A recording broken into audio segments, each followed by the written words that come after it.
कोणीतरी मला धमकी दिली. येतो शिकडे ये आणि असे शब्द सिंधुदुर्ग बोलून जा.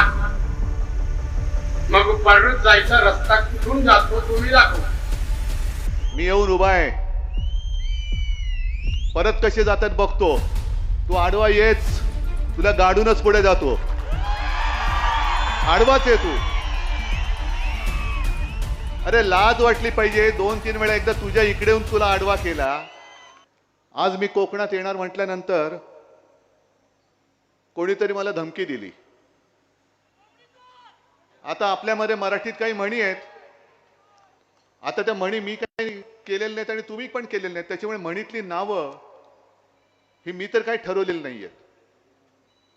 पण एक म्हण अशी आहे, शुभ बोल रे नाऱ्या. आता मी येतो म्हटल्यानंतर कसे येतात बघतो. मी येऊन उभा आहे. परत कसे जातात बघतो.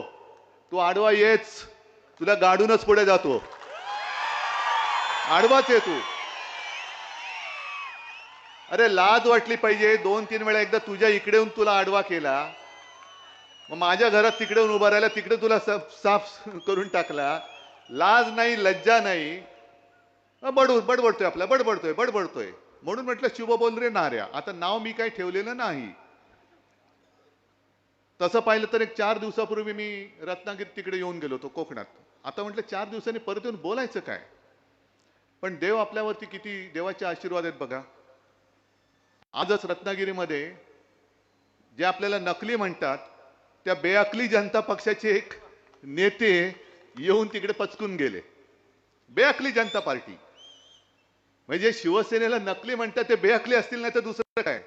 पुन्हा एकदा चॅनलला सांगतोय, बेअकली जनता पार्टी. आज हा नवीन शब्द दिलाय, कारण आजपर्यंत मी भेकड जनता पार्टी म्हणत होतो, काय लाज वाटायला तयार नाही. भाकड म्हणत होतो, काय लाज वाटत नाही. कमळाबाई म्हटलं, आता बेअकली म्हणतोय. आता बची किती बाराकडी म्हणायची यांच्यासाठी. आता हे बेअकली जनता पक्षाचे जे सरदार आहेत ते येऊन गेले तिकडे आणि मला काही गोष्टीत आव्हान देऊन गेले. हिम्मत असेल तर त्याच्यावर बोला, हिम्मत असेल तर त्याच्यावर बोला. अहो अमित शहाजी, तुमच्यात जर का हिम्मत असेल तर जनतेच्या प्रश्नावरती बोला. 10 वर्ष तुम्ही तिकडे अंडी उभवत बसलाय. कोंबडी चोर बरोबर घेतला तरी अजून अंड्यात पिल्लू का नाही बाहेर येत, त्याच्यावरती बोला.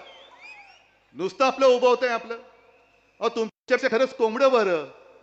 अंड उभवलं तर पिल्लू तरी येतं. तुम्ही 10 वर्ष खुर्च्या उभवताय तरी त्यातनं काही बाहेर पडत नाही. ढेकणं झाली असतील खुर्चीमध्ये तरी